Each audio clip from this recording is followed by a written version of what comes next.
সবাইকে শুভেচ্ছা। আমরা গতকালকে আরেকটা আমাদের 25 সালের 5ই অগাস্ট এসেছে, আজকে 6ই অগাস্ট। আমরা এনসিপি আমাদের পক্ষ থেকে পুরো বাংলাদেশের মানুষের সামনে আমাদের 24 দফার একটা ইশতেহার দিয়েছি।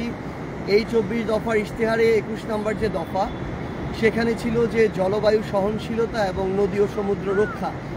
বাংলাদেশের আমাদের যে সমুদ্র সীমা, এই সমুদ্র সীমা কিন্তু এখন আমাদের যে ল্যান্ডের যে সীমা এর কাছাকাছি প্রায় সমপরিমাণ।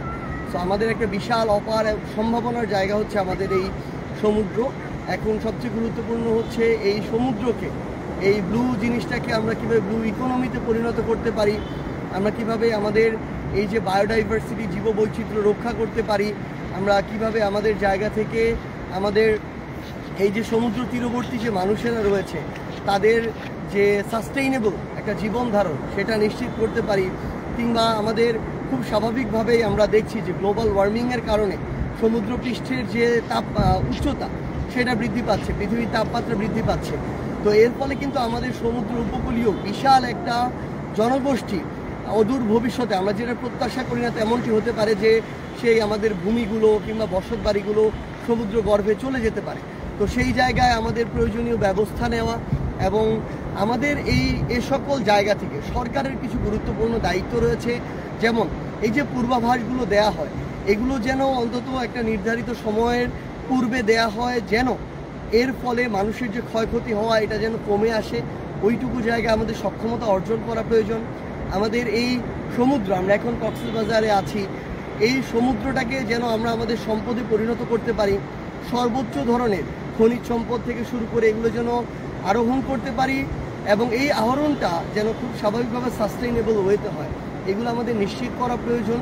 এবং আমাদের দিন শেষে যদি আমরা আমাদের নদীকে রক্ষা করতে পারি, সমুদ্রকে রক্ষা করতে পারি, আমরা মাছে ভাতে বাঙালি বলতাম নিজেদেরকে, সেই আমাদের মৎস্য সম্পদের যে বিশাল এক আধার সেটা কিন্তু আমাদের নদী এবং সমুদ্র, এবং আমাদের যোগান আসে এখান থেকে। সো আলটিমেটলি আমাদের সব কিছু জীবন ধারণ, চলাচল, বসতবাড়ি, খাওয়া দাওয়া, লাইফস্টাইল আমাদের নদী এবং সমুদ্রের সাথে জড়িত। আমাদের এই জন্য আমরা মনে করি যে আমাদের এই টেকসই নদী এবং সমুদ্র আমাদের দরকার। এবং দিন শেষে আমাদের এই যে জলবায়ু, আজকে আমরা দেখতেছি যে কক্সবাজারে যেখানে সেখানে কয়েকটা ইট পাথর বালি এনে বিভিন্ন বিল্ডিং তুলে ফেলা হচ্ছে, কোনো ব্যবস্থাপনা নাই। যেখানে সেখানে মানুষ জমি দখল করছে, যেখানে সেখানে সরকারিভাবে সরকারের বিভিন্ন লোককে টাকা দিয়ে অবৈধভাবে লিজ নিচ্ছে।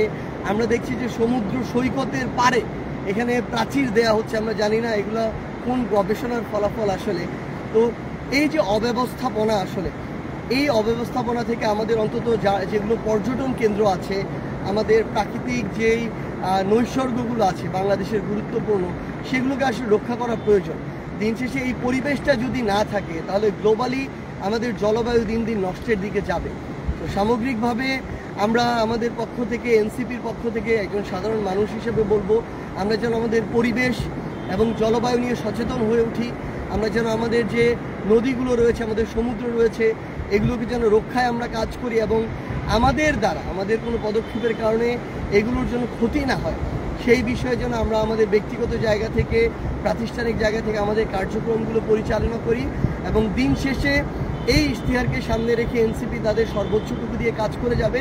ইনশাআল্লাহ আমরা একসাথে আমাদের এই যে কাঙ্ক্ষিত বাংলাদেশ, যেই বাংলাদেশে আমরা সুন্দর করে আমাদের পরবর্তী প্রজন্ম সহ পরবর্তী প্রজন্মকে সামনে রেখে বেঁচে থাকতে চাই, সেই বাংলাদেশ আমরা গড়ব যেখানে গ্লোবাল ওয়ার্মিংয়ের যে একটা প্রভাব, এই প্রভাব তুলনামূলক কম থাকবে। কার্বন নিঃসরণ করে ওই উন্নত যাদেরকে বলা হয় দেশ, তারা আর ভুক্তভোগী হয়ে আমরা। আমাদের এই বিষয়ে বৈশ্বিকভাবে আমাদের সকল দাবিগুলো তুলে ধরতে হবে এবং আমরা যেন সকলে সচেষ্ট হই। আমরা যত্রতত্র প্লাস্টিক ব্যবহার এটা যেন বর্জন করি আমাদের জায়গা থেকে। এবং আরেকটি গুরুত্বপূর্ণ কাজ হচ্ছে এই যে অব্যবস্থাপনা, জমি দখল, মানে সমুদ্র পারে কে কতটা জমি দখল করে কী ধরনের রিসোর্ট তৈরি করবে, কি করবে, কে হোটেল দিবে, এগুলোর প্রতিযোগিতা চলতে থাকে।